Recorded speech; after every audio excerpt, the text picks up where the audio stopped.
Okay चलो, centre of mass exercise 1 बताओ, question number sir 4 4 D का फोर्थ में ही हो। और ये बता फोर्थ क्वेश्चन ना पहले। क्वेश्चन 4। तो लगता है वो मल्टीपल चॉइस था HC का, पर उधर हाँ, सर। इधर गलती से अच्छा डाला। अच्छा देख लेते हैं।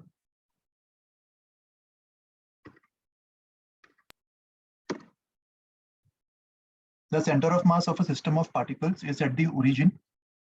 It follows that the number of particles to the right of the origin is equal to the left of the origin. ये तो गलत है ना स्टेटमेंट, नॉट ये नेसेसरी। गलत है। Not not necessary necessary. Total mass भी सेम होना जरूरी नहीं है, दोनों साइड पे अलग भी होके पॉसिबल है। The number of particles on the x-axis should be equal to the number of particles on the y-axis. ये स्टेटमेंट भी इनकरेक्ट है ना?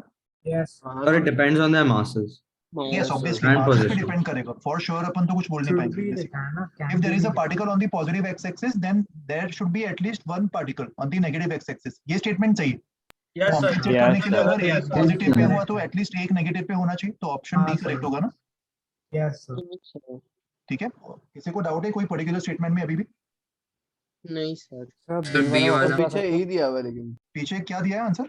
ई नन ऑफ दीज। गलत है, गलत, चेंज कर देना। सर बी वापस एक्सप्लेन कर सकते हो प्लीज? कौन सा sir B statement? B, the total mass of the particle to the right of the origin is same as to the left. अगर मान ले 2 kg पार्टिकल मैं यहाँ पे रख दूं x इक्वल्स टू 1 मीटर पे, और x इक्वल्स टू -2 पे अगर मैं 1 kg पार्टिकल रख दूं, तो मासेस के अलग रहते हुए भी इन दोनों का सेंटर ऑफ मास ओरिजिन पे आ रहा है ना? तो क्या कंपलसरी है दोनों साइड मासेस सेम होना चाहिए? हाँ सर, नहीं नहीं नहीं होता तो मतलब क्या होता? सर नहीं सर, करेक्ट है, करेक्ट है। समझ गया ना? हाँ सर। ठीक है। अच्छा अभी थर्ड वाला भी रुको, कर सकते हो। एक सेकंड रुको। क्वेश्चन 1 से 5 के बीच में और कोई डाउट है किसी को? 3 थर्ड वाला भी डाउट है? हाँ। A heavy ring of mass m is fitted on the periphery of a light circular disc. A small particle. तो देखो यहाँ पे डिस्क का मास 0 दिया हुआ है, डिस्क का कोई मास नहीं है। डिस्क के पेरिफ्री पे ये रिंग फिट किया है, मान लो ये ग्रीन कलर का रिंग है और रिंग का मास m दिया हुआ है। A small particle of equal mass m is clamped to the center of the disc. Centre पे एक पॉइंट मास m मान लेते, रिंग का भी मास m. The system is rotated in such a way that center of mass moves in a circle of radius r with a uniform speed v. Center of mass मतलब obviously पूरे system का centre of मास की बात हो रही है ना, and पूरे सिस्टम का सेंटर ऑफ मास यहाँ पे लाई करेगा। नहीं, पूरे सिस्टम का centre of mass actually centre पे होगा, क्योंकि रिंग का सेंटर ऑफ मास भी सेंटर पे एंड पॉइंट मास भी सेंटर पे, तो सिस्टम का सेंटर ऑफ मास भी सर्कल के सेंटर पे होगा, और सिस्टम का जो सेंटर ऑफ मास है वो सर्कुलर मोशन परफॉर्म कर रहा है। सर एक डाउट था सर, लेकिन sir shouldn't it be between m and between those two m? No, it won't be, because if you consider two systems, one ring and one this point mass, ये दो systems अगर मैं मान लूं, तो इन दोनों का जो एक्सकॉम है उसका फॉर्मूला क्या होगा? m1 x1 plus m2 x2 upon m1 plus m2। यहाँ पे m1 मतलब रिंग का मास और x1 मतलब रिंग के सेंटर ऑफ मास का एक्स कोऑर्डिनेट। रिंग का सेंटर ऑफ मास भी तो सर्कल के सेंटर पे ही होगा ना? Oh, अच्छा so like the disc is fitted inside the ring. Yes.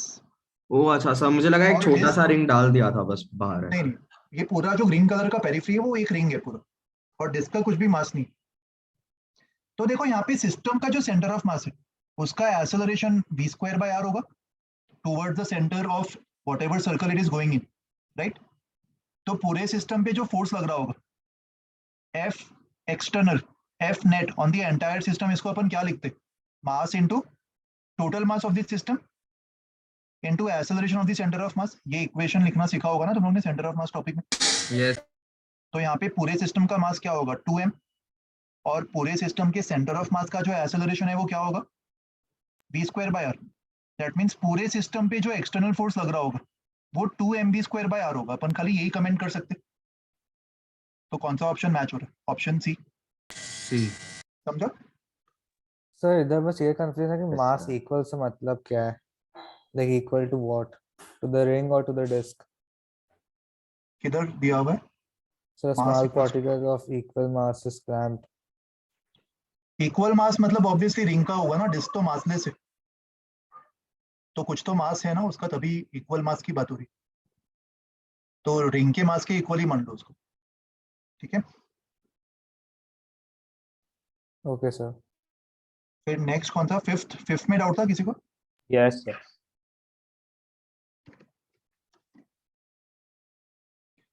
सो देखो यहाँ पे ये एक 2m मास का रिंग दिख रहा है, इस रिंग से एक स्ट्रिंग हॉरिजॉन्टली जा रहा है और एक m मास के ब्लॉक से कनेक्टेड, और सिस्टम को यहाँ पे रिलीज कर दिया। The particle is held in contact with the wire with the string when the string is taut and it is then let to fall. If the bead has a mass of 2m, then when the string makes an angle of theta with the wire, उस समय बीड ने कितना distance move किया होगा। तो ये ring का original position, reference lines draw कर लेते हैं, ये ब्लॉक का ओरिजिनल पोजीशन। किसी इंस्टेंट पे स्ट्रिंग जो है वो हॉरिजॉन्टल से थीटा बना रहा है, वायर मतलब हॉरिजॉन्टल ना, ये वायर है, ये तो हॉरिजॉन्टल ही रहेगा हमेशा। दैट मींस स्ट्रिंग का जो एंगल है,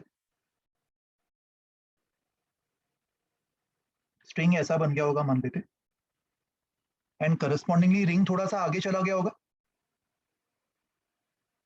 मान हाँ लेते सर। रिंग, मान लेते रिंग एक्स से आगे गया, ये एंगल थीटा, ओके। अगर मान लो रिंग एक्स से आगे नहीं जाता, अगर मान लो रिंग एक्स से आगे नहीं जाता और खाली ब्लॉक फिक्स रिंग के अबाउट थीटा एंगल से रोटेट करता, उस केस में ब्लॉक का जो मूवमेंट होता, ये वाला, ये L minus L cos theta होता, हाँ सर। अगर रिंग राइट में नहीं जाता तो, है ना। यस लेकिन सर। अभी रिंग राइट में जा रहा है, रिंग एक्स से राइट में जा रहा है, तो ब्लॉक भी एक्स से राइट में भी गया होगा। तो पहले इमेजिन कर ऐसे कि block L into 1 minus cos theta amount से लेफ्ट में गया, अगर रिंग मूव नहीं कर रहा होता तो, और रिंग के मूवमेंट की वजह से वो एक्स अमाउंट से राइट से भी चला गया होगा। तो इफेक्टिवली ब्लॉक का जो मूवमेंट है लेफ्ट की तरफ, वो L1 minus cos theta minus x होगा। देख, ये बात समझ में आ रही, इसको इमेजिन कर पा रहे? Yes sir. किसी को कंफ्यूजिंग लग रहा है क्या, बताओ। ये तुम लोग ने मैन और प्लैंक वाले सवाल किए होंगे ना बहुत बार क्लास में, वैसा ही कॉन्सेप्ट है। हाँ Yes, सर। sir. तो यहाँ पे अगर मान लो प्लैंक मूव नहीं करता तो मैन का डिस्प्लेसमेंट एल होता, बट क्योंकि प्लैंक भी एक्स से जा रहा है तो मैन का डिस्प्लेसमेंट एल माइनस एक्स हो जाता है। वही सेम कॉन्सेप्ट है, यहाँ पे रिंग को प्लैंक की तरह ऑब्जर्व करो। अगर रिंग मूव नहीं कर रहा होता तो block L into 1 minus cos theta left में जाता, और रिंग एक्स से राइट में चला गया तो ये माइनस एक्स इतना लेफ्ट में गया होगा। एंड पूरे सिस्टम का जो सेंटर ऑफ मास है, क्या उस पे एक्स डायरेक्शन में कोई भी एक्सटर्नल फोर्स लगा? Zero force in the x direction, right. String का जो टेंशन फोर्स है वो तो हाँ इंटरनल होगा। That means yes x direction में सेंटर ऑफ मास का acceleration zero, that means x direction में सेंटर ऑफ मास का वेलोसिटी कांस्टेंट, और इनिशियली वेलोसिटी जीरो था सेंटर ऑफ मास का, तो हमेशा जीरो रहेगा। दैट मींस एक्स डायरेक्शन में सेंटर ऑफ मास मूव ही नहीं करेगा। Delta x com of the system should be zero. That means ring का मास इनटू रिंग का पॉजिटिव एक्स में मूवमेंट इक्वल्स टू ब्लॉक का मास इनटू ब्लॉक का negative direction में L into 1 minus cos theta minus x का movement. ये equation समझ में आया अभी? इसको सॉल्व करके एक्स मिल जाएगा, the distance moved by the ring. Yes. 6 से 10 के बीच में बताओ, any doubts? Sir Sir, 7 7। Sir 10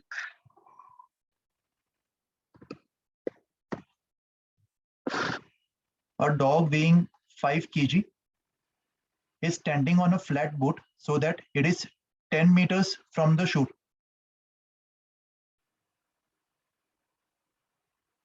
ये बोट मान लेते। The dog walks 4 meters on the boat towards the shore and then halts. Boat का वेट दिया हुआ है और फ्रिक्शन जीरो मान सकते, बोट और पानी के बीच में, ओके। सो मान लो इनिशियली ये पोजीशन दिया हुआ है डॉग का, और इस समय इसका शोर से डिस्टेंस दिया हुआ इनिशियली। मान लो ये पानी है, पानी के ऊपर बोट है और यहाँ पे ये शोर है। So initially this distance is 10 meters. ये 5 kg और बोट 20 kg का। The dog walks 4 meters on the boat towards the shore and then halts. अभी देखो इसमें ये चीज अपन को इंटरप्रेट करना पड़ेगा कि 4 meters with respect to ground है कि विद रिस्पेक्ट टू बोट है। क्या लगता सर है? वो सर बोट के रिस्पेक्ट में होगा। बोट के हाँ रिस्पेक्ट सर। में, क्योंकि वो बोट पे वॉक कर रहा है ना 4 मीटर। हाँ सर। Yes sir. और अभी बोट को प्लान की तरह इमेजिन करो, बोट किस तरफ मूव करेगा? The dog is moving towards the shore. Sir boat पीछे जाएगा। लेफ्ट की बोट तरफ पीछे जाएगा। left. तो अगर बोट एक्स से पीछे जा रहा है तो डॉग का जो इफेक्टिव डिस्प्लेसमेंट है, अगर बोट मूव नहीं कर रहा होता तो वो 4 मीटर आगे चला जाता बोट के रिस्पेक्ट में, बट क्योंकि बोट एक्स से पीछे जा रहा है तो इसका effective movement 4 minus x towards right होगा। हाँ यस सर। और यहाँ पे भी system of dog and boat, इस पे कोई भी एक्सटर्नल फोर्स नहीं लग रहा होगा। That means delta x com 0। That means 5 into 4 minus x equals to 20 into x, है ना? सो 20 minus 5x equals to 20x, तो ये 25x बन जाएगा। सो x की वैल्यू हमें मिल गई 20/25 मतलब 4/5, तो 0.8 आ गया x। 0.8 मतलब ये इफेक्टिवली कितना आगे मूव किया? 6 plus 3. 0.8. 4 minus 0.8 ना, No, वहाँ से Yes, distance sir. हाँ 3.2 meters। तो अभी इसका शोर से जो डिस्टेंस है वो 10 minus 3.2 मतलब 6.8 meters हो जाएगा। Yes sir. Yes. ठीक है, फिर 7th के बाद 10th। 10th हाँ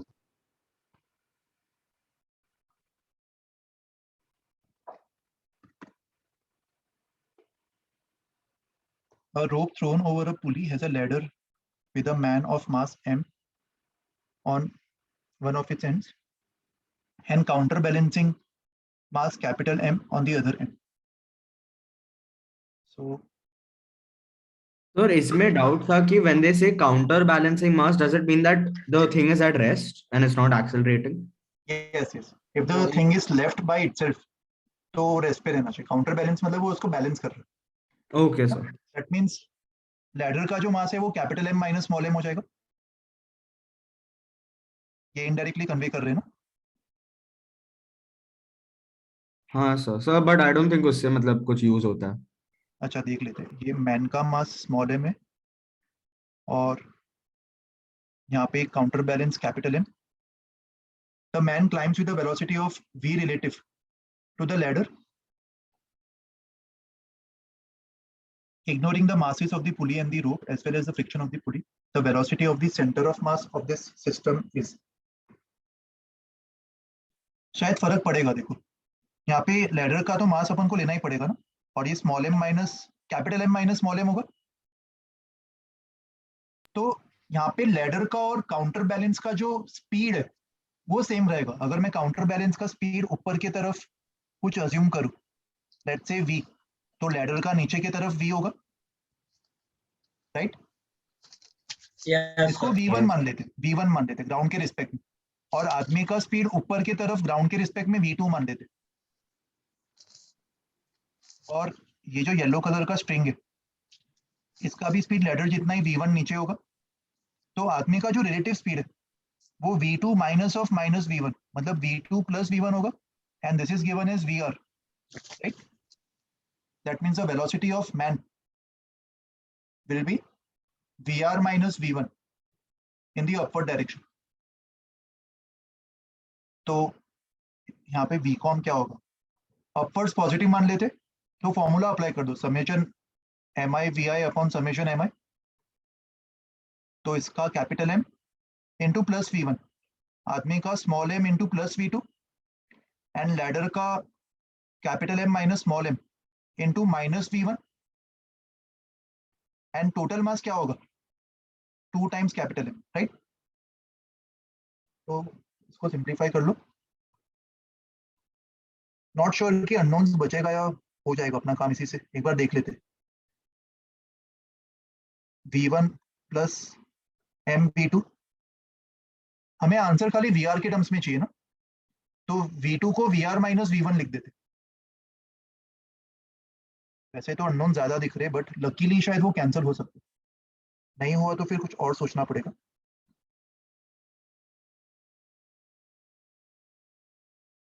अच्छा ये माइनस हो जाएगा, minus capital M minus small m into V1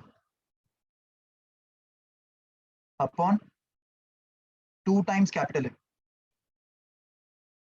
तो देखो यहाँ पे कैंसिल हो रहा है ना एक्चुअल में, capital M V1 minus capital M V1, ये कैंसिल हो गया। Small m VR minus small m V1 plus small m V1, ये भी कैंसिल हो गया अपॉन 2m। समझा, ये फाइनल आंसर होगा। Any doubts in any step?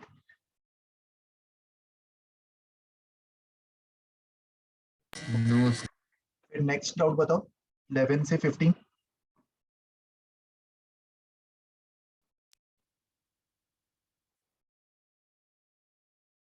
Sir आप 12 कर No. सकते हैं।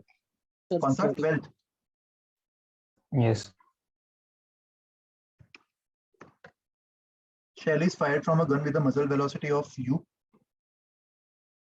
मजल मतलब हमेशा गन के रिस्पेक्ट में होगा, relative velocity at an angle of theta with the horizontal. At the top of the trajectory, the shell explodes into two fragments P and Q of equal mass. If the speed of the fragment P immediately after explosion becomes 0, where does the center of mass of the fragments hit the ground? जो initial आर का था वही ना, क्योंकि external force नहीं। External force नहीं है ना, यस, तो बी ऑफ सेंटर ऑफ मास पे तो कोई इफेक्ट नहीं होगा ना एक्सप्लोजन का, ओके सर। तो नॉर्मल फॉर्मूला अप्लाई कर दो, उससे आ जाएगा। ठीक है, 16 से 20 20 16 कौन सा? So 16. 16 yes sir 6 yes sir Yes, sir. velocity of center of mass of two particles is v and sum of masses of the two particle is m. The kinetic energy of the system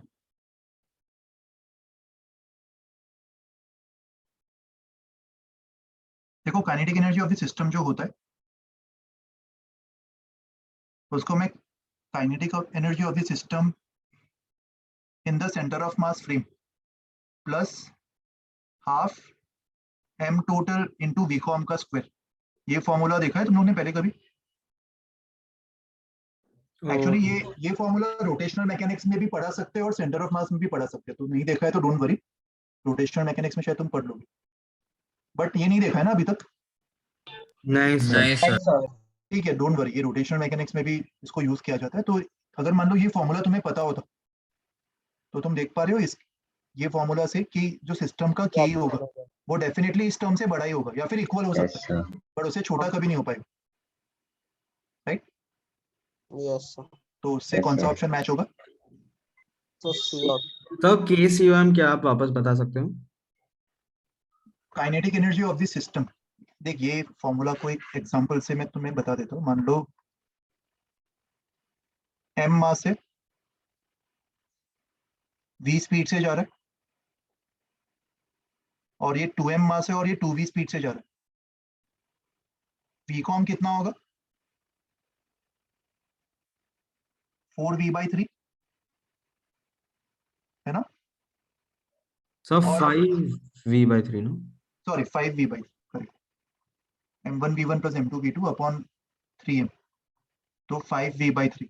और system का जो के है जो normal तरीके से अपन निकालते, half mv square plus half into 2m into 2v का होल स्क्वायर, मतलब 4v स्क्वायर,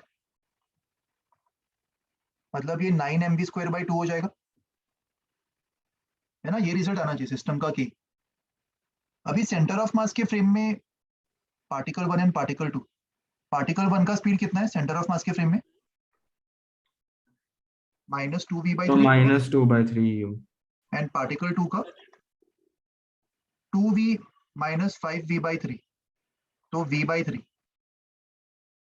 तो सेंटर ऑफ मास के फ्रेम में जो के होगा पार्टिकल 1 का half into m into 2v/3 का होल स्क्वायर एंड पार्टिकल 2 का half into 2m into v/3 का होल स्क्वायर।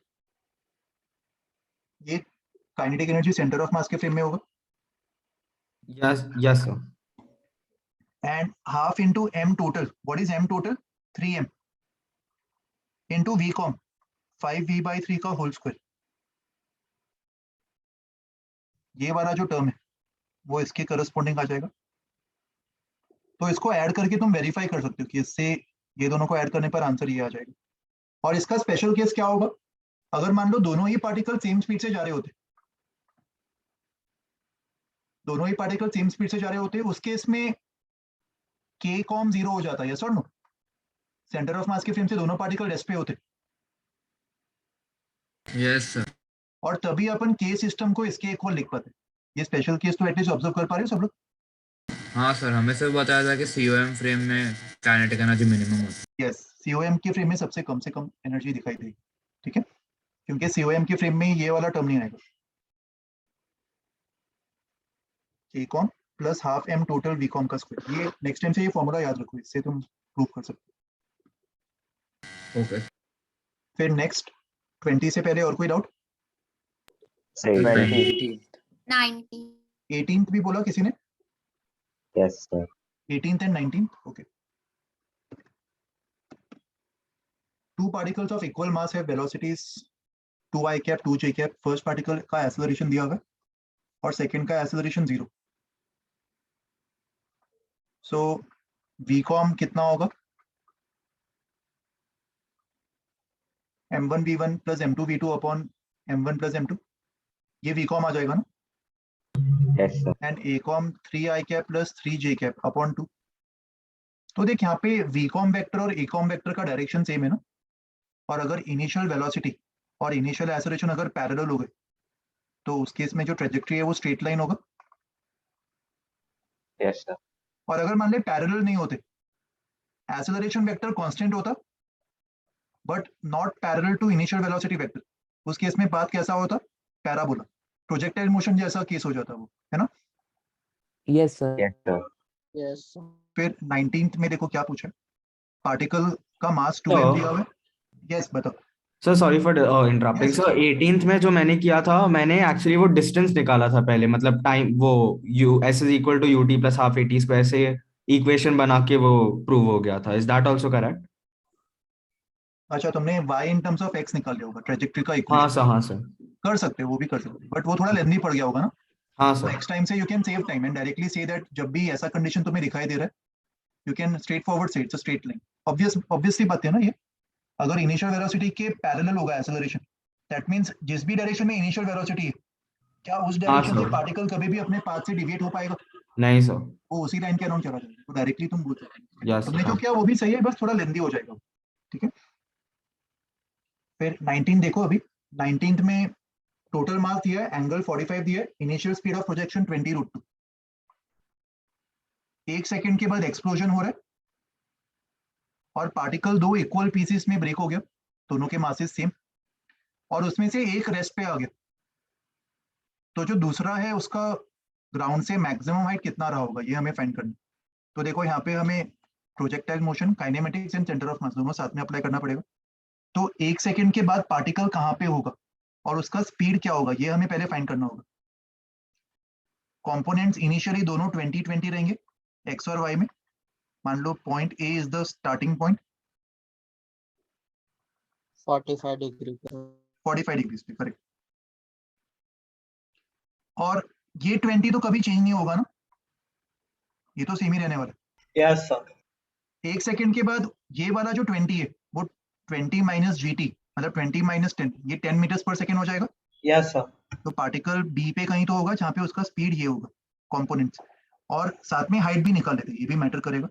तो y डायरेक्शन में वो कितना मूव कर गया होगा, लेट्स कॉल दिस h1। ये निकालने के लिए y डायरेक्शन में सेकेंड इक्वेशन लगा दो, y equals to ut plus half, क्योंकि g डाउनवर्ड्स नेगेटिव है इसलिए माइनस ले रहा हूँ, इंटू 1 का स्क्वायर। तो 20 माइनस सर 15 आ गया। 15. ये ऑलरेडी 15 मीटर्स हाइट पे पहुंच गए at the point of explosion, right. और यहाँ पे अभी एक्सप्लोजन होने वाला है, और एक्सप्लोजन होने के बाद ओरिजिनल मास 2m है। अभी ये दो टुकड़ों में M डिवाइड होगा m और m, और उसमें से एक रेस्ट पे आ गया, बट सिस्टम का मोमेंटम तो कंजर्व होना चाहिए ना। Just before and just after explosion upon momentum conserve कर सकते हैं, क्योंकि But ग्रेविटी का sir, we can only conserve in the horizontal direction, right? Even vertical, see I know what's coming in your mind, you are saying that sir vertical में external force gravity लग रहा होगा, यही doubt आ रहा वो non impulsive हाँ है। Sir, यही पूछा Non नॉन है। इम्पल्सिव मैं gas. Just before and just after explosion की बात कर रहा हूँ। ये टाइम ड्यूरेशन कितना हो गया होगा एक्सप्लोजन का? सर बहुत छोटा होगा। tends to zero. तो इतने छोटे टाइम में in spite of the external gravity force, क्या वो सिस्टम के मोमेंटम को इतने छोटे से टाइम इंटरवल में चेंज कर पाएगा? Not sir, no, it won't नहीं बी कर पाएगा, सिग्निफिकेंट। क्योंकि compare to explosive forces gravitational force बहुत ही कम होगा ना, नेग्लिजिबल होगा। यस सर, तो नेग्लिजिबल। यहाँ पे तुम वाई डायरेक्शन में भी कंजर्व कर सकते हो ऐसे सवालों में। समझा ये लॉजिक? Yes sir, yes.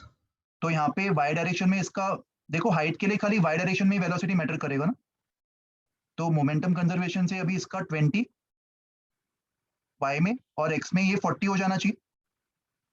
तो अगर वाई में ये 20 हो गया तो यहाँ से ये फर्दर और कितना h2 ऊपर जाएगा, 20 स्क्वायर बाई 2g, तो required h max h1 plus ये h2 हो जाएगा। समझा ये लॉजिक?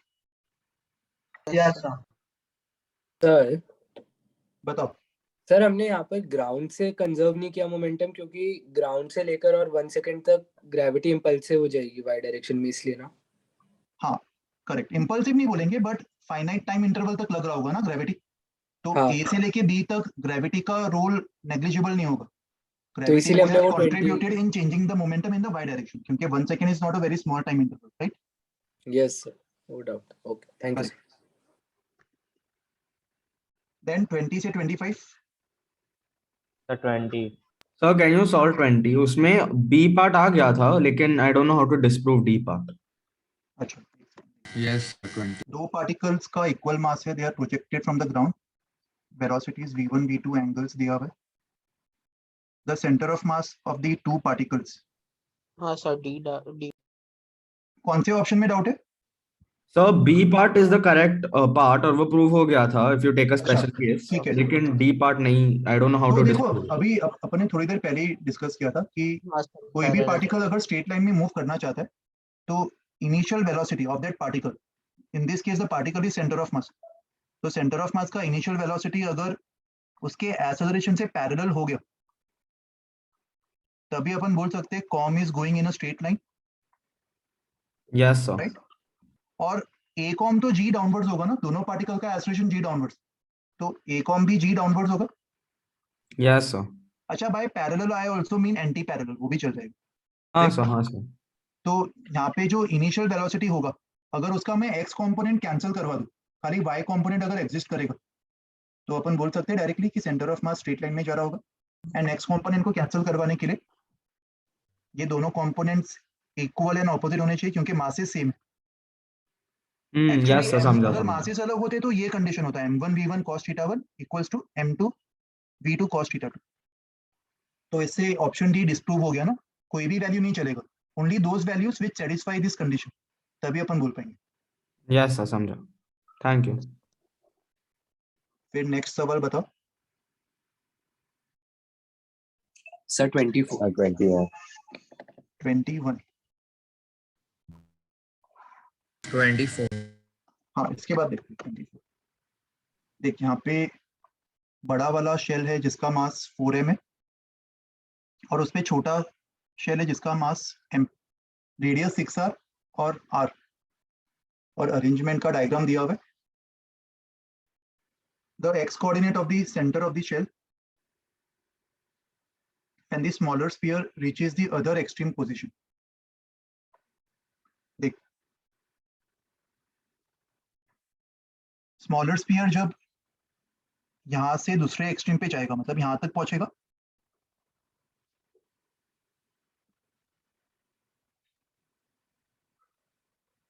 छोटे स्फीयर का रेडियस r और उसका 6r है, तो इफेक्टिवली जो छोटा स्फीयर है वो बड़े स्फीयर के रिस्पेक्ट में कितना गया। छोटे स्फीयर को अगर मैं ऑब्जेक्ट 1 मान लूं एंड बड़े स्फीयर को ऑब्जेक्ट 2, तो वो R 4r गया होगा ना, नहीं सॉरी 6r तो रेडियस दिया है ना उसका, हाँ सर। तो फिर 12R क्या होगा? डायमीटर उसका 12R 12r होगा एंड 12r में से 2r निकाल दो तो 10r गया होगा ना एक्चुअल में वो। हाँ sir. Yes sir. Yes, sir. So 10r is basically displacement of 1 with respect to 2, है ना, 10r towards left।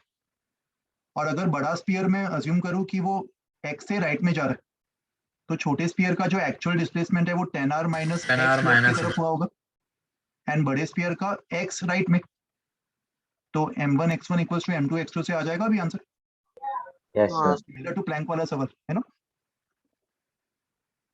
इसके बाद 24 बोल रहे थे ना, सर। यस 23 कौन सा 23 सर। 23 का, अच्छा सर पता नहीं कुछ सिली मिस्टेक किया है। देख लो, बॉय ऑफ मास, अच्छा ये इसका डायग्राम नहीं है क्या,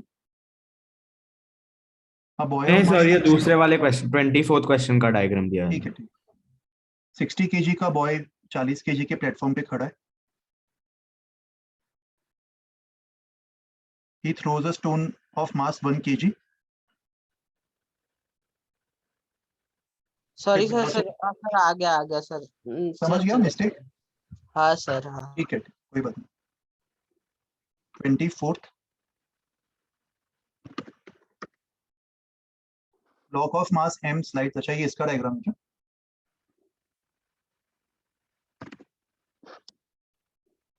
which is placed over a rough horizontal surface, the center of mass of the system will move towards left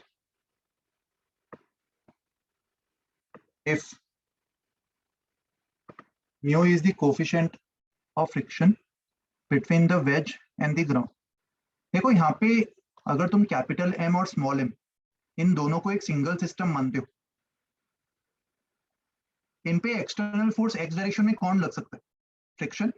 friction yes yes sir. Sir. और मुझे बताओ बड़ा वाला ब्लॉक और ग्राउंड इन दोनों का कांटेक्ट ये सरफेस पे हो रहा है एंड बड़े वाले ब्लॉक की टेंडेंसी किस तरफ मूव करने की होगी, वो कंपल्सरी left. मूव करेगा Left. ये बात अलग है, बट टेंडेंसी तो लेफ्ट की तरफ मूव करने की होगी। That yes means sir. Friction 100% right की तरफ ही लग रहा होगा।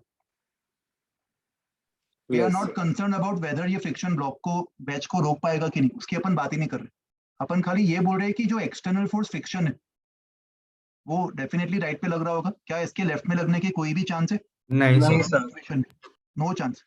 दैट मींस सिस्टम पे एक्सटर्नल फोर्स राइट की तरफ लग रहा है तो सिस्टम का जो सेंटर ऑफ मास है वो भी हॉरिजॉन्टल में राइट की तरफ ही मूव करेगा ना, लेफ्ट में मूव करने का उसका Yes. कोई चांस ही नहीं। हाँ सर। तो ये सब खाली कंफ्यूज करने के लिए दिया, the answer will be none of the above. समझा ये लॉजिक सबको? सर आप यस लास्ट पार्ट रिपीट कर सकते हो? देख, external force on the system in the x direction is towards right, हाँ सर, फ्रिक्शन। फ्रिक्शन, और external force vector is total mass of the system into A com vector.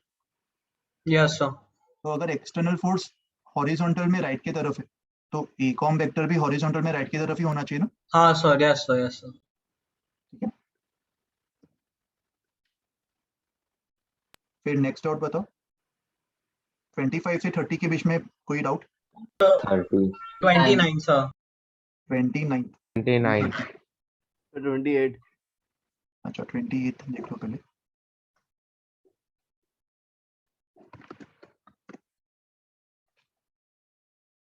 ये बड़ा वाला block है कैपिटल एम मास का, उसका मास दिया 2 kg, semi circular track का radius 1.1, a uniform cylinder of radius 0.1 meters and mass 1 kg is released from the top. The cylinder slips on the semicircular frictionless track. जब ये बॉटम पे reach कर जाए, देखो ये स्टैंडर्ड सवाल है, इसमें कैसे कर सकते हैं अपन। जब ये बॉटम पे आ गया होगा तो स्मॉल एम का स्पीड राइट की तरफ v1 मान लो ग्राउंड के रिस्पेक्ट में, एंड कैपिटल एम का लेफ्ट की तरफ v2 मान लो, ये दोनों स्पीड्स में ग्राउंड के रिस्पेक्ट में मान लो। और सिस्टम का मोमेंटम एक्स डायरेक्शन में कंजर्व कर सकते हैं Yes. क्योंकि sir. एक्स हाँ, डायरेक्शन सर। पे सिस्टम पे कोई भी एक्सटर्नल फोर्स नहीं लगा। तो small m v1 equals to capital m v2, ये एक इक्वेशन होगा। और एक और equation energy conservation, small m mass ने कितना ग्रेविटेशनल पोटेंशियल एनर्जी लूज किया होगा, mg इंटू एच, एच मतलब 1.1 minus 0.1, capital R minus small r. Yes, sir.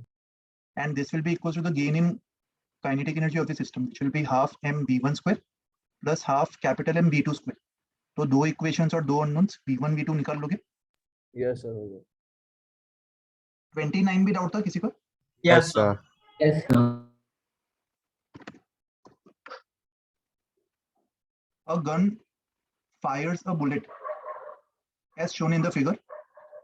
The barrel of the gun is inclined at 45 degrees. When the bullet leaves the barrel, it will travel at an angle of what? Okay. So देखो यहाँ पे barrel का जो angle है 45 degrees, इस angle पे जो parameter होगा वो बुलेट का velocity with respect to gun होगा कि विद रिस्पेक्ट टू ग्राउंड होगा. ये जो एरो बना रहा हूं मैं वेक्टर, ये किसका वेक्टर होगा? So with respect With to gun. respect to Sir, cannon. gun, right? Velocity of Yes. Bullet with respect to gun ना, क्योंकि गन से निकल रहा है वो, राइट? गन ने उसको फायर किया तो गन के रिस्पेक्ट में वो 45 डिग्रीज पे निकला होगा. ये बात सब लोग मानते हो? Yes, sir. Yes sir. इसके अगर मैं कंपोनेंट्स ले लूं, ये VBGX मान लेते हैं इसको, और इसको VBGY मान लेते हैं. और सवाल में जो पूछा है, सवाल में किसका एंगल पूछा है? हॉरिजॉन्टल से, कौन से वेक्टर का? VBG या VB? So VB. VB. When the bullet leaves the barrel, तो बुलेट का जो वेलोसिटी वेक्टर है उसका हॉरिजॉन्टल से एंगल क्या होगा? So we want to compare VB vector का एंगल विद द हॉरिजॉन्टल.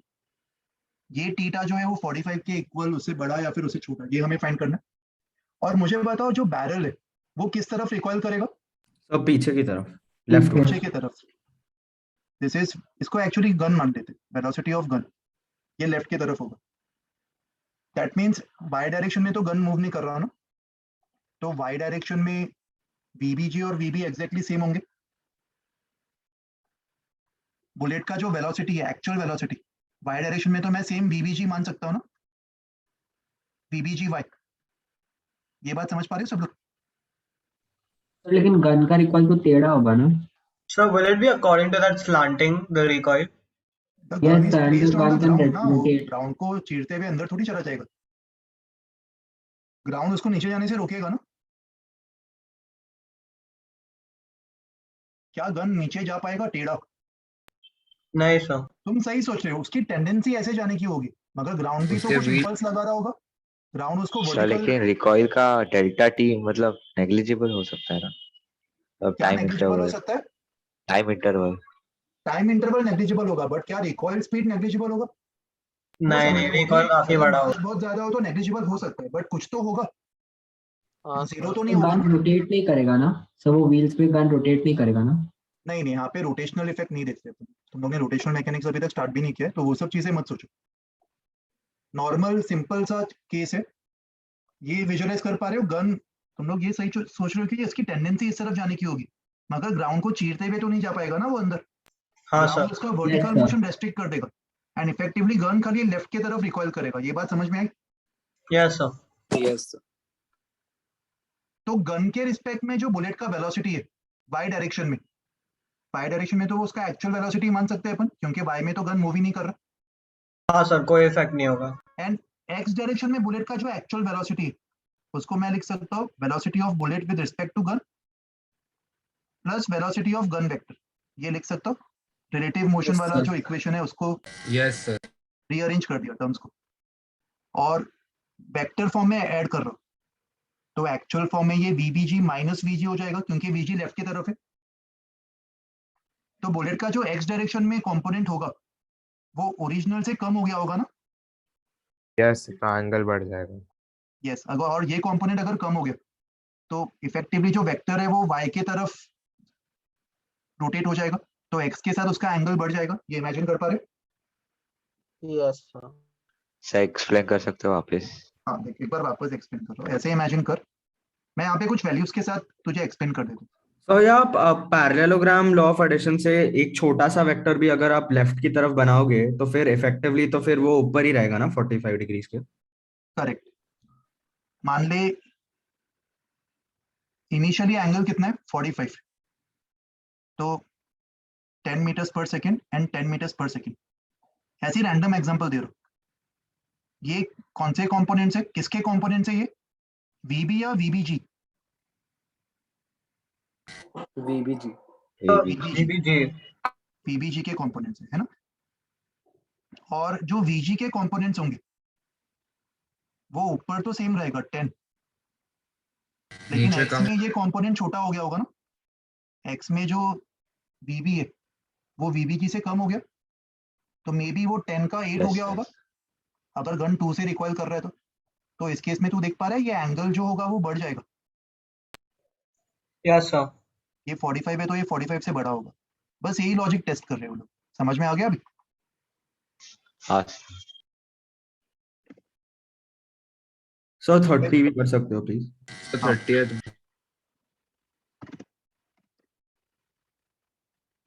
अच्छा देखो, नॉर्मल सिचुएशंस में जब अपन किसी मास को अर्थ के सरफेस पे गिराते तो अपन अर्थ का मोशन नेग्लिजिबल मानते हैं, क्योंकि नॉर्मल सिचुएशंस मास में बहुत अर्थ का मास बहुत ही ज्यादा होता है ऑब्जेक्ट से, यस है ना?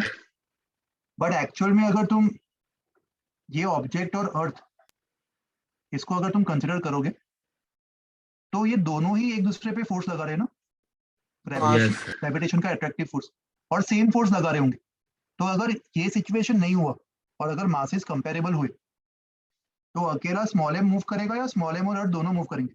दोनों अर्थ भी मूव करेगा तो दोनों मूव करना चाहिए, और दोनों को अगर मैं एक सिंगल सिस्टम मान लूं तो उनके बीच का जो ग्रेविटेशनल फोर्स है वो एक्सटर्नल या इंटरनल?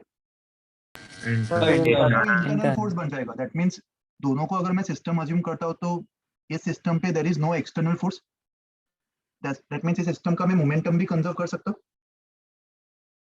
तो यहाँ पे यही कॉन्सेप्ट दिया हुआ है, जो सर पॉइंट इधर मास है द अर्थ को नेग्लिजिबल मानना है ना, मतलब हाइट को बहुत नेग्लिजिबल बड़ा मानना है, हाइट को नेग्लिजिबल मानना है। इसका रीजन ये है कि अपन एटलीस्ट जी की वैल्यू कांस्टेंट मान सकते हैं।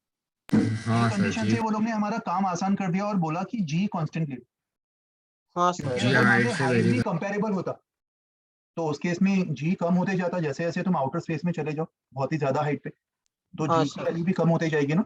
कैसे कम होगी वो सारी चीजें तुम ग्रेविटेशन चैप्टर में पढ़ोगे, ठीक है? तो अभी के लिए बस ये अज्यूम कर लो बिकॉज ऑफ दिस कंडीशन अपन जी को कांस्टेंट मान सकते हैं, और ये वाला हाइट h दिया हुआ है,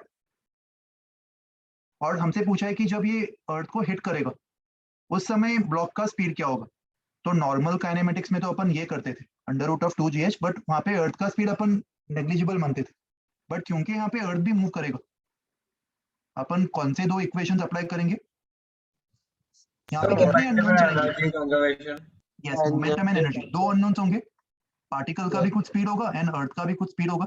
तो मोमेंटम कंजर्वेशन से m/3v1 इक्वल्स टू mv2, क्योंकि इनिशियल मोमेंटम 0 था तो फाइनल भी 0 होना चाहिए, हाँ और सर एनर्जी कंजर्वेशन से m/3gh, the loss in gravitational potential energy equals to half m/3v1 square plus half mv2 square. तो ये दोनों इक्वेशन से निकाल लोगे v1 v2। Sir h minus h/2 होगा ना? अच्छा h/2 तक बोला क्या? सॉरी मैंने सवाल पढ़ा नहीं पूरा, सही बोल रहा हाँ सर हूँ, मुझे लगा कि हिट करने तक का पूछा है। तो यस, तो ये mg m/3 h/2 ले लो इसको, है ना? इतना ही लूज हाँ करेगा तो इससे आ जाएगा आंसर, समझ में आ गया? Yes. हाँ 31 से 35 नो सर सब सर ये 30th वाला हम ग्रेविटेशन से भी कर सकते हैं ना?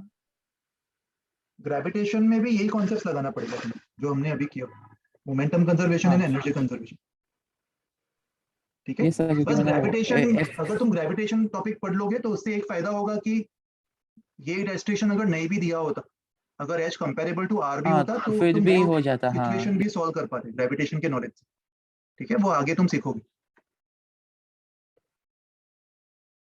फिर 40 के पहले कोई डाउट है बताओ?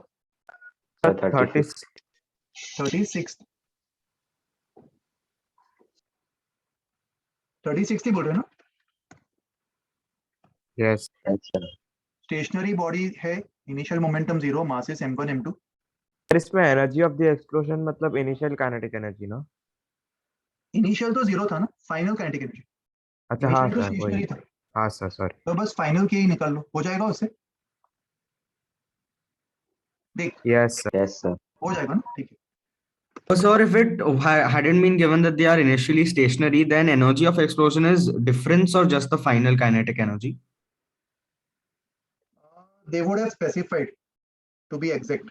वो फिर कंफ्यूजिंग हो जाता है वो आइडेंटिफाई अच्छा ठीक करना। है सर। तो क्वेश्चन So में वो in this स्पेसिफाई case, कर what do देते we have to take energy as collision as? हैं। In this case, just take the final energy because Okay, initially sir. Zero ना, तो यहाँ पे तो कोई कंफ्यूजन है ही नहीं, डिफरेंस लो या फिर फाइनल लो, एक ही बात है ना। Yes, sir. और बताओ 40 के पहले और कोई डाउट है?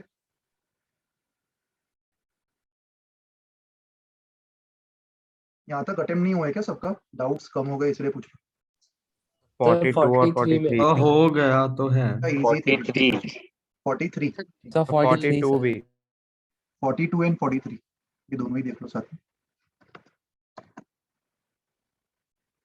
Gun fires a shell and recoils horizontally if the shell travels along the barrel with speed v. The ratio of speed with which the gun recoils.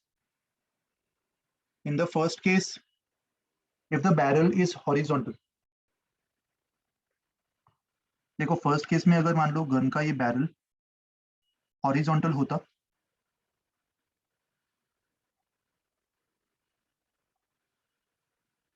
And ये first case, and second case में अगर वो inclined होता at an angle of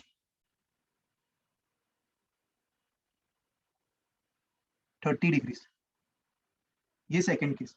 तो इन दोनों cases में gun का जो रिकॉइल होगा, लेट्स से फर्स्ट केस में v1 का रिकॉइल हो रहा है एंड सेकंड केस में v2 का रिकॉइल हो रहा है। हो जाएगा, हो जाएगा ना अभी? मिस्टेक किया था। एंड 43rd मोमेंटम दिया हुआ है, तो न्यूटन सेकंड लॉ से force will be dp by dt, ए तो Yes, कांस्टेंट है, तो 2b वेक्टर टाइम्स t ये फोर्स होगा। The force acting on the particle when its acceleration is at 45 degrees with its velocity. Velocity vector जो है वो momentum upon mass, मतलब 1/m a plus bt square, and acceleration vector मतलब force upon mass, मतलब 2bt upon m. A and b are perpendicular to each other, ये condition दिया हुआ है, और acceleration और velocity के बीच में एंगल क्या चाहते हैं अपन? 45 डिग्री। तो एंगल 45 कैसे करवाएंगे? डॉट प्रोडक्ट ले लो दोनों का,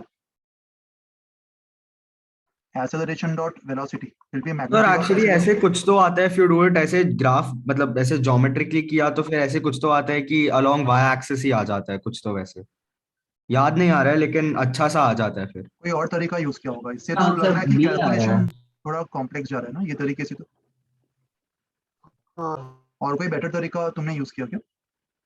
सर उससे मतलब बहुत छोटा हो गया था, but I am not able to remember what I, sir I think I made a graph और फिर मतलब वो कोऑर्डिनेट सिस्टम बना दिया था, और जब 45 डिग्री एंगल पे होता है तो कुछ तो it becomes along the Y axis, तो उससे बहुत इजीली हो जाता है। ठीक है, ऐसे भी कुछ कर सकते हो सोच के। तो बेसिकली वेक्टर ए को तुम x के अलोंग मान लो, वेक्टर बी को y के अलोंग, वैसे भी सोच सकते हो ना शायद, इसी वैसे ही तुमने ग्राफ सोचा होगा, x एंड y, ये वेक्टर ए एंड ये वेक्टर बी।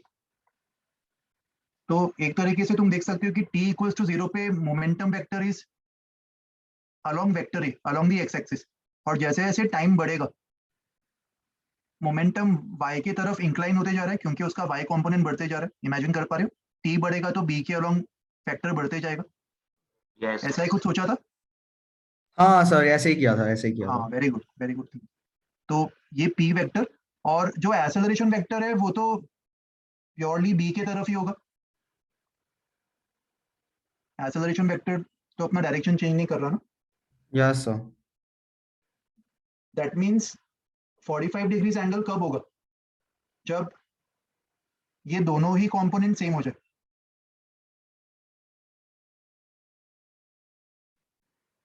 ये दोनों ही कंपोनेंट सेम होनी चाहिए ना, और वो कब होगा? t इक्वल्स टू 1 पे, नहीं सॉरी, ये दोनों कंपोनेंट्स को इक्वल करने के लिए sir t is equal to root over of a भी आया था शायद से। हाँ करेक्ट, a और b को इक्वल कर देंगे ना, ये दोनों को, ये दोनों कंपोनेंट्स इक्वल होने चाहिए। लॉजिक समझ में आया सबको? 45 डिग्रीज एंगल तभी हो पाएगा। Yes sir.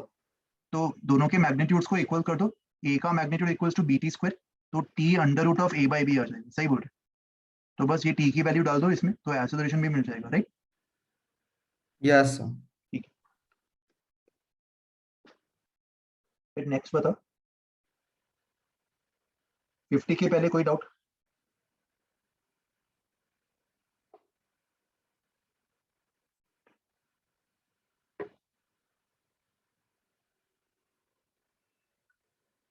Sir, अटेम्प्ट करने बाकी है आगे 53. के? So 53. 53. Sir, 53.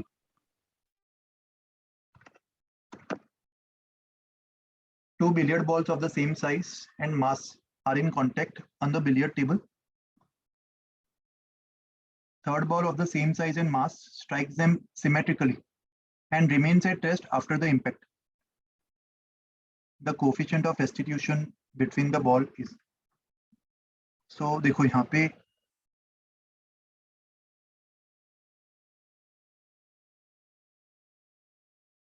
ये दो सिमेट्रिकल मान लो,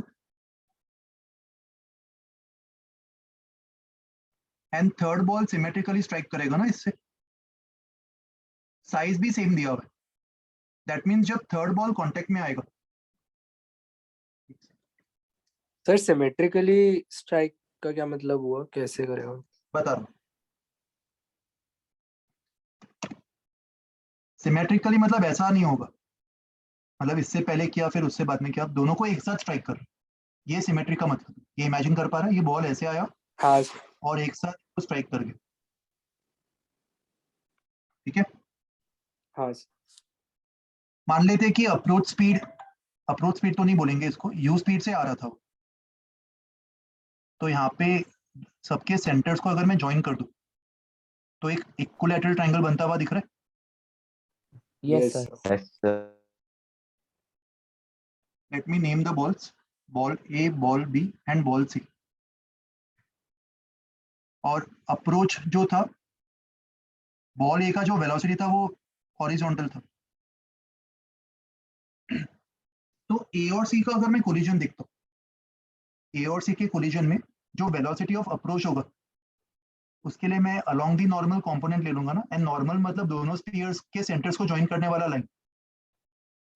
तो अगर ओरिजिनल वेलोसिटी में बॉल ए का बिफोर कोलिजन यू मान रहा हूँ, तो उसका कंपोनेंट u cos 30 हो जाएगा, ये एंगल Yes, 30 sir. होगा ना, क्योंकि इक्विलैटरल ट्रायंगल का एंगल है टोटल 60, तो दिस विल बी √3u/2।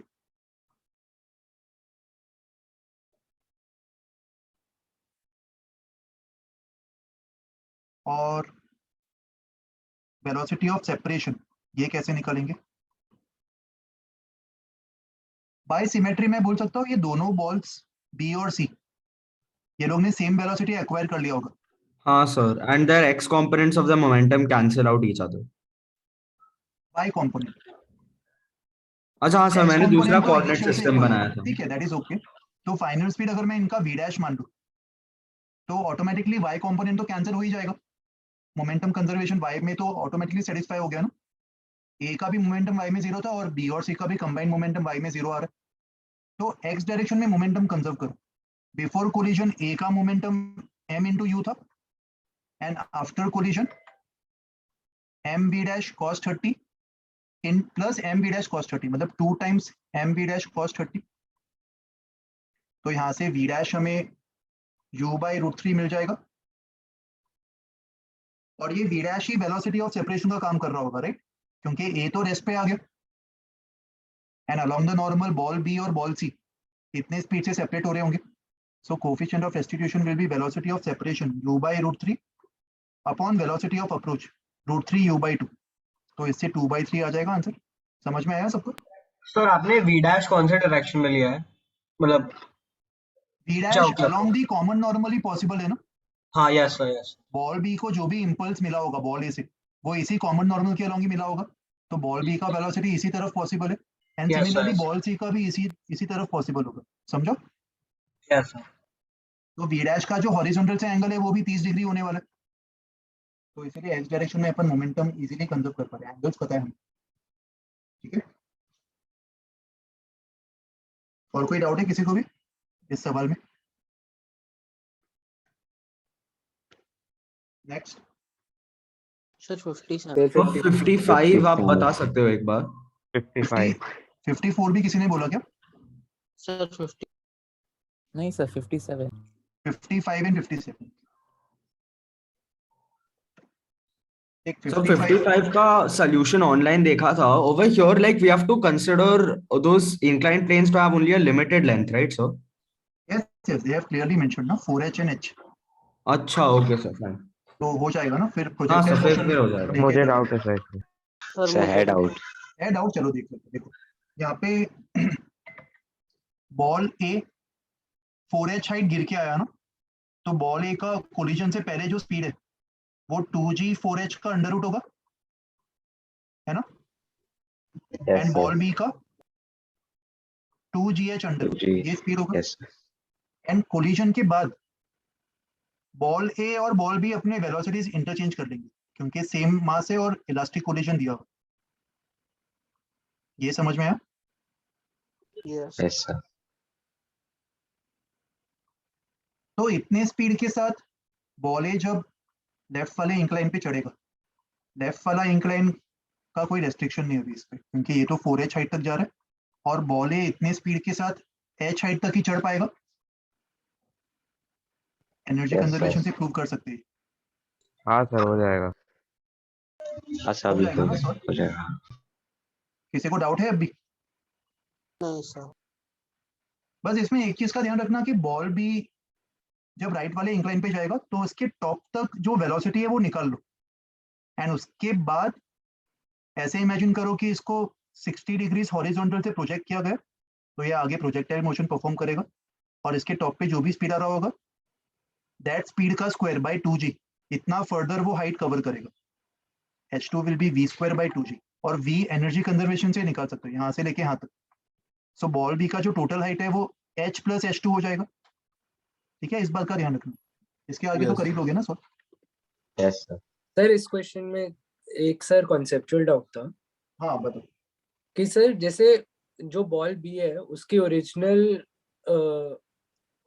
जो एनर्जी काइनेटिक एनर्जी है वो हमने कैलकुलेट कर ली, तो सर उसके बाद हम अगर उसे इक्वेट कर दें mgh के बराबर तो h तो एक ही हाइट आएगी ना, वो उससे फिर प्लेन से कोई फर्क नहीं पड़ना चाहिए, प्लेन के इंक्लिनेशन से। इनकी इंक्लिनेशन से ये फर्क पड़ेगा, एंगल ऑफ प्रोजेक्शन का काम कर रहा है ना वो। तो ये बात सही बोल रहा है कि ये h हाइट जो है इससे बॉल के ये वाले स्पीड पे कोई फर्क नहीं आएगा, ये तूने एकदम सही कहा। लेकिन ये स्पीड किस एंगल पे प्रोजेक्ट कर रहा है, h2 वो एंगल डिसाइड करेगा ना, v square sine square theta by 2g। h2 के कैलकुलेशन में वो एंगल आ गया। समझ में आएगी बात?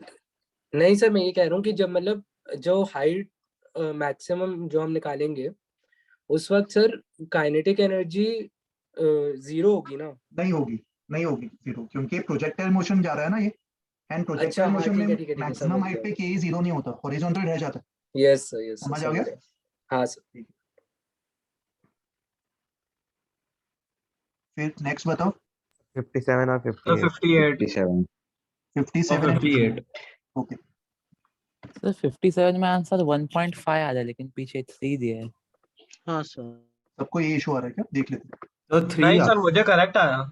अच्छा तो कुछ हाँ सर, मिस्टेक की होगी, ठीक है देख लेते हैं। Small block of mass capital M moves with velocity 5 towards another block of same mass placed at 2 meters on a rough horizontal surface.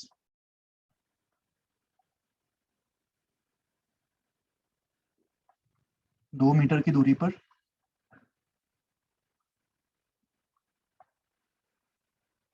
Mu दिया हुआ है, collision elastic, separation when both of them comes to rest. इसमें तुम लोग ने relative तो नहीं लगाया ना? किसी ने अप्लाई किया है रिलेटिव वेलोसिटी का कॉन्सेप्ट? नहीं सर यस क्यों नहीं लगा लेकिन सकते? आ नहीं क्योंकि रहा था time for which they are moving are different ना। क्या दोनों ब्लॉक साथ में स्टॉप होंगे? नो तो नहीं एक सर, तो पहले friction है। रेस्ट पे है ना? एक तो पहले रेस्ट पे, तो रिलेटिव तो लगा ही नहीं सकते। तो देखो यहाँ पे 2 मीटर्स ट्रेवल करके, इसको ब्लॉक ए मान लेते हैं, इसको ब्लॉक बी, तो 2 मीटर्स ट्रेवल करके ब्लॉक ए का स्पीड कितना होगा ये अपन निकाल सकते हैं। Acceleration will be mu G ना, 2.5 मीटर्स पर सेकंड स्क्वायर। हाँ तो- सर, और इलास्टिक कोलिजन बोला है तो मतलब एक्सचेंज हो जाएगा वेलोसिटी। करेक्ट। तो हाँ सर एक्सचेंज करवाने के लिए पहले काइनेमेटिक्स से v निकाल लो, v फाइनल। Yes sir.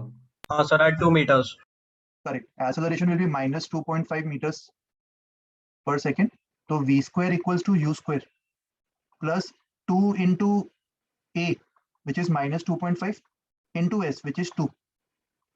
तो v square कितना आ रहा है? 15 15. That means इसका root 15 speed होगा. yes sir. तो collision के बाद a रुक जाएगा और b का इतना ही स्पीड हो जाएगा, है ना? हाँ सर, इंटरचेंज हो जाएगा velocities. करेक्ट. तो अभी b पे वापस इक्वेशन अप्लाई कर दो. b का इनिशियल स्पीड ये मान लो, b का एक्सेलरेशन भी माइनस 2.5 और फाइनल स्पीड 0 और b Yes, कितना sir. मूव करेगा ये निकाल सकते हैं ना वापस थर्ड इक्वेशन अप्लाई हाँ करके. सर. हाँ sir, v square equal yes to u sir, square वो plus मैंने 2as. Yes, sir. दोनों एक चिपक गए और 2m हो गया, वैसे मैंने हाँ, कंसीडर तो ये किया. ऐसे कुछ सिली मिस्टेक्स हुई, ठीक है? नहीं तो आ हाँ जाएगा, yes sir. कोई बात नहीं. 58 में भी डाउट है. Yes, sir. Yes, yes sir. sir. Yes, sir. A ball is falling vertically downwards with velocity v1. It strikes elastically with a wedge moving horizontally with velocity v2 as shown in the figure. What must be the ratio of v1 by v2 so that the ball bounces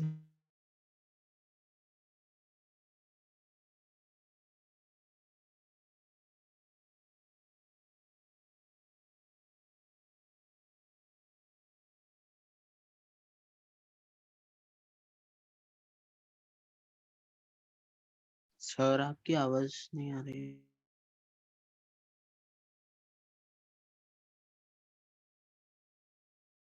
Did sir's net go? Yeah.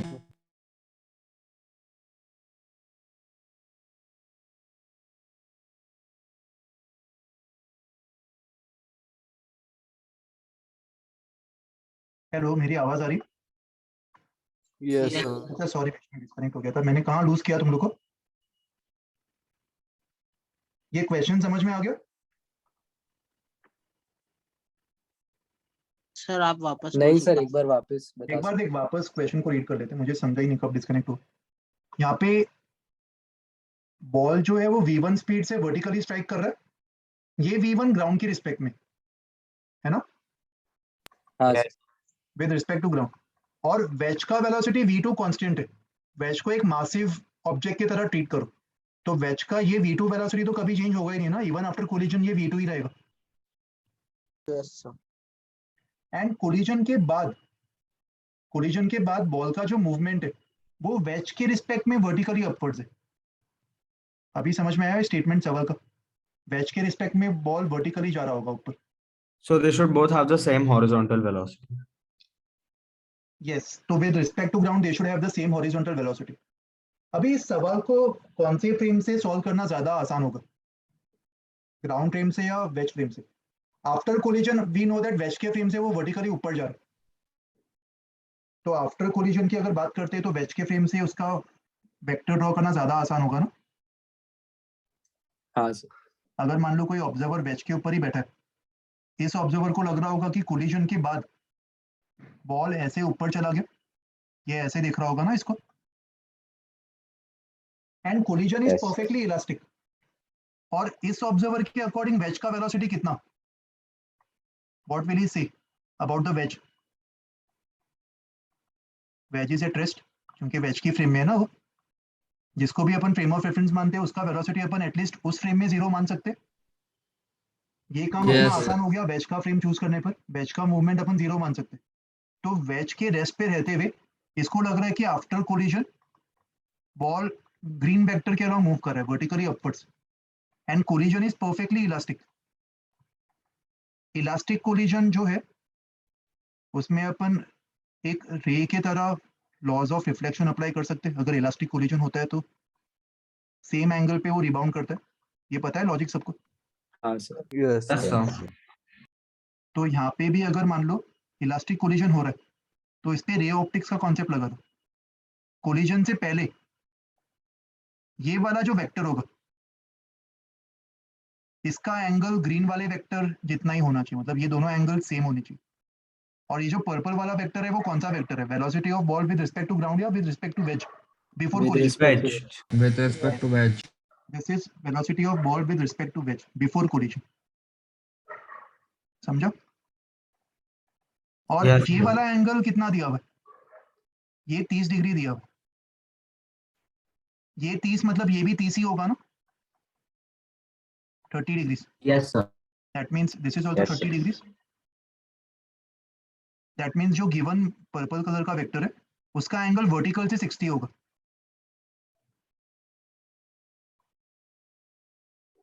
और horizontal से 30 degree होगा. और ये वाला जो vector है वो that is actually VB minus VW. VB मतलब नीचे की तरफ, माइनस VW मतलब VW इज V2 लेफ्ट की तरफ, so minus VW is V2 right की तरफ. Magnitude wise this is V1 and this is V2. तो एक वेक्टर डायग्राम बनता हुआ दिख रहा है तुम लोग को? Yes. तो यहाँ से तुम देख पा रहे हो tan of 30 will be V1 by V2. Yes. सबको समझ में आया ये कॉन्सेप्ट? Yes. Sir, बताओ क्या कंफ्यूजन है? sir हम along incline velocity equate कर सकते हैं दोनों का. V2 cos 30 degree is equal to V1 cos 60 degree. नहीं नहीं, ये नहीं कर सकते. देखो ये जो तुम सोच रहे हो ना वो एक्चुअली Yes. एक ही ऑब्जेक्ट का अलोंग द इंक्लाइन सेम होता.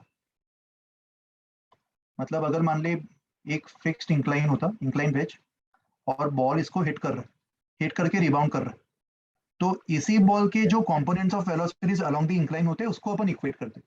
बट यहाँ पे तो तुम बोल रहे हो कि अलग अलग ऑब्जेक्ट्स के इक्वेट कर दो, तो वो करना तो गलत होगा ना. Yes, sir. Okay. उससे आ रहा है क्या आंसर? बस लकीली उससे अगर आ रहा है तो वो बाय लक आ रहा होगा वो कॉन्सेप्ट, लेकिन गलत है ऐसा करना. Okay, sir. Yes, और बताओ क्या बोल रहे थे? सर जो आपने वो पर्पल एरो बनाया है सर, आपने बस उसका you broken into the components and then used the then आपने V1 by V2 निकाला ना sir? See, what I did is ये जो पर्पल एरो है वो एक्चुअली VBW वेक्टर है ना. Yes sir. हाँ. मतलब वो arrow VB minus VW vector होगा. Yes sir. मतलब वो VB vector plus minus VW vector से बना हुआ है. Yes sir. तो VB वेक्टर मतलब नीचे की तरफ V1 and minus VW vector मतलब राइट की तरफ V2. इन दोनों का जो एडिशन है वो ये वाला एरो होगा. Yes sir. Law of vector addition से अपन फिर ये डायग्राम देख पा रहे हैं ना, एक राइट एंगल ट्रायंगल बन रहा है. Yes sir. ठीक है. सर हम ये इसीलिए कर पाए ना, अज्यूमिंग कि V2 कांस्टेंट रहेगा even after. Yes yes, V2 को कांस्टेंट मानना है. अगर V2 कांस्टेंट नहीं होता तो उनको वेज का भी मास देना पड़ता ना. हाँ. यहाँ पे सवाल की लैंग्वेज ही तुम्हें समझ में आना चाहिए कि वेज को अपन कांस्टेंट वेलोसिटी से मूव करता हुआ मान सकते हैं ये स्टेटमेंट के अकॉर्डिंग. ठीक है. यस. एक्सरसाइज 1 में और 59 आप 60 60 भी कर सकते हो. 60 ओके.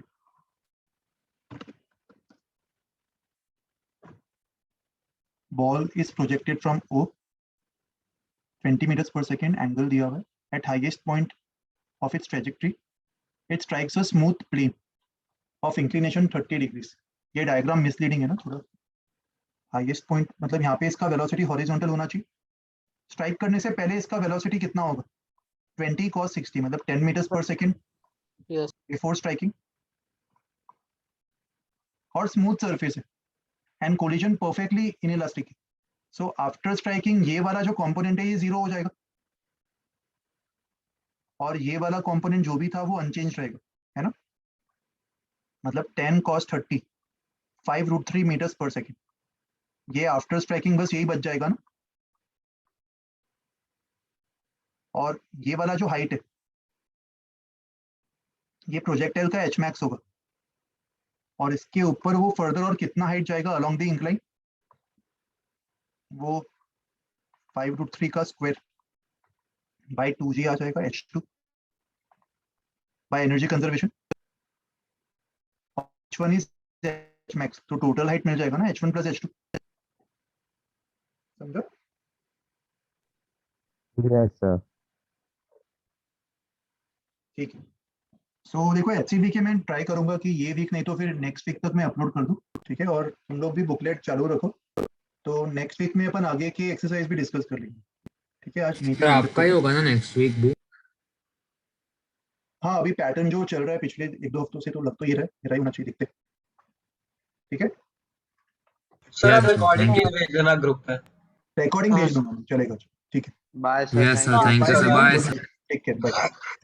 सर नोट्स बनाइए मतलब क्या बोल रहे हो? सर ये नोट्स मतलब आपने मतलब सर आपने मतलब क्लियर कर दिया कि नोट्स भी है साथ में, तो नोट्स भी है मतलब समझा नहीं मैं, क्या बोल रहे हो? सर आपने वन नोट पे मतलब सेव नहीं किया है ना नोट्स जो आपने लिखा है? नहीं नहीं, ये तो बस रिकॉर्ड हो रहा था, मैंने सेव तो नहीं किया, तो रिकॉर्डिंग रिफर कर लेना कहीं पे अगर तुम्हें दिक्कत आ रही हो तो। Okay sir, okay. ओके, चलो, बाय।